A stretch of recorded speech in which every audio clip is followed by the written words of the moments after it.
In 2020, we have experienced the most turmoil as a nation in years, experiencing over 200,000 deaths in our country alone from a disease we were told as a nation would go away in the first few weeks of a pandemic. Along with all of this, we have witnessed as a nation one of the largest movements for social justice in almost a decade. These movements sparked by multiple different failures or misuses of police force and discretion. Today, I'll be focusing on the misuse of this discretion and the social scientific role the police community may have in the misuse of this discretion. My name is Trey. I'm a third year semester criminal justice major hoping to join the police force as I believe the best way to change anything or do anything in the world is to actually do something to change it, even if that's one interaction at a time. There are multiple examples of the difference displayed by officers dealing with other officers. From both going to school and familial examples, I have multiple former officers who have all told me they still carry their retired badges because they know if they show it to someone when being pulled over going too fast, running a red light, sometimes even being mildly drunk, they'll probably get away with it due to the blowback that will come from the police community due to social responsibility to protect one of the fellow boys in blue. I will start by looking at something very recent that pushed many to their breaking point. We'll be looking at the murder of George Floyd. The reason his death is the first example I'm using is because it's well recorded and well known of as today. There are very few people, if any, who think that what happened there was okay, and a very clear showing of the social effects of the thin blue line. The events I will be talking about occurred over 8 minutes and 46 seconds. George Perry Floyd Jr. was an African American man killed during an arrest after a store clerk alleged he had passed a counterfeit $20 bill in Minneapolis. A white police officer named Derek Chauvin knelt on Floyd's neck for a period initially reported to be 8 minutes and 40 seconds. This occurred on the 25th of May in 2020. I will not be looking at Derek, the man who murdered Floyd. Instead, I will be looking at the officer who stood by stopping anyone from intervening while not doing so himself.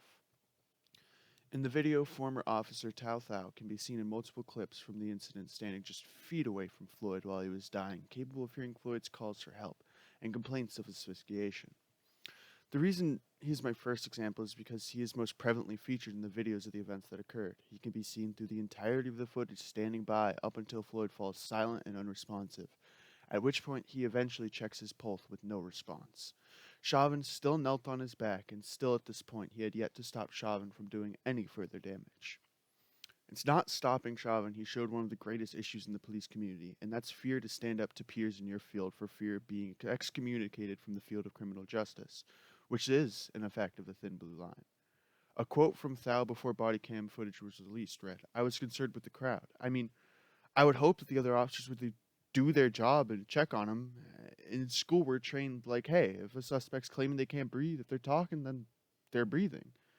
And goes on to say, you hope to go through your career never having to deal with a situation like this. You know when someone dies, it's affected by family and it's taken a mental toll. The reason this example, although a tragedy, is great for this subject is it shows that in the police community, cops will protect other cops before saving someone's life because they view themselves as a community based on oneness or brotherhood, based on badges and employment. That is the issue I wish to focus on. The fact that police will focus and protect their own and each other before the community in which they're policing, and will consistently save each other's lives before the ones they're putting theirs on the line for. Long story short, the issue here today is misuse of police discretion, as mentioned before, but also the social norms within the police force, as to say their loyalty to each other before the law and the people they're protecting. There are numerous examples of this loyalty and this ability to make charges or issues for former or current police officers disappear solely because they are a police officer. Now, I'm going to take an aside because it's 2020 and America is about as divided as Berlin post World War II. Firstly, I don't hate the police. In fact, I love them and think that with the right changes, they could be close to perfection, as real-world perfection is unreachable with human subjects. Secondly, I don't think we should defund the police. Defunding something and telling it to be better is counterintuitive and not a good idea. Thirdly, with that being said, I don't think the police are perfect, and I agree with many of the reasons BLM and other activist groups were formed. As we've seen in recent months and years, no police force is perfect, and we need criminal justice reform. Finally, I think everyone is great. Everyone. As long as you don't hurt people or allow/do terrible things, you're awesome and have my moral support. These comments do not mean that Trey endorses you or your actions entirely. Do not take this out of context. But this issue and my next one are very serious, and important. The next case I will be talking about, and I believe the final case, is the case of Breonna Taylor, a woman who was shot in her own home because police failed to announce themselves properly, and the lies that followed from the police on duty there issuing the warrant. The description of the events that unfolded are as follow. Shortly after midnight on March 13, 2020, Louisville police dressed in plain clothes knocked on Taylor's door before forcing entry using a battering ram. There is dispute as to whether the officers announced themselves before forcing entry. Walker contends that Taylor asked, "Who is it?" several times after hearing a loud bang at the door. Hearing no answer, he then decided to call his mother instead of the police. After calling his mother, he dialed 911 and armed himself. The police officers involved have testified that they announced themselves multiple times before using the battering ram to enter the apartment. The New York Times interviewed roughly a dozen neighbors and alleged that only one of them, who was on the exterior staircase immediately above Taylor's apartment, heard the police shout "police" once and knock at least 3 times, while approximately 11 other neighbors heard no knock, no announcement, including one who was outside smoking a cigarette. According to a statement by Attorney General Daniel Cameron, an independent investigation concluded that the no-knock warrant was indeed served as a knock and announce warrant, which was corroborated by one independent witness who was near Taylor's apartment. But on September 30th, this witness's lawyer said that police announced themselves only in passing, and implied that the witness was quoted out of context of that video, was deceptively spliced. According to Vice News, the witness originally said nobody identified themselves when interviewed by police a week after the shooting.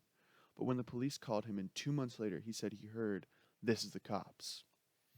When the police failed to identify themselves, the homeowner fired a round through the door in self-defense. The police proceeded to fire 32 rounds into the apartment, killing Breonna and leaving the person the warrant was for alive. Not to say he should be dead, but the fact they killed an unrelated party to the warrant only solidifies the concerns voiced by political activists today. The main focus of the situation is the fact that every officer there to serve the warrant lied in an attempt to save themselves, saying they announced themselves when 10 separate neighbors said otherwise, showing the grave danger of the thin blue line of social norms in policing. These examples show that although police are meant to protect the communities they're policing, they seemingly would rather protect themselves and each other than us. With that, I leave you to imploring that you continue the political fight for criminal justice reform peacefully, and that if you want to be or are already a cop, it's never too late to make a change or be the change. It all starts with one person in one station making a change before it can ever be adapted as a social norm for us to cross the thin blue line.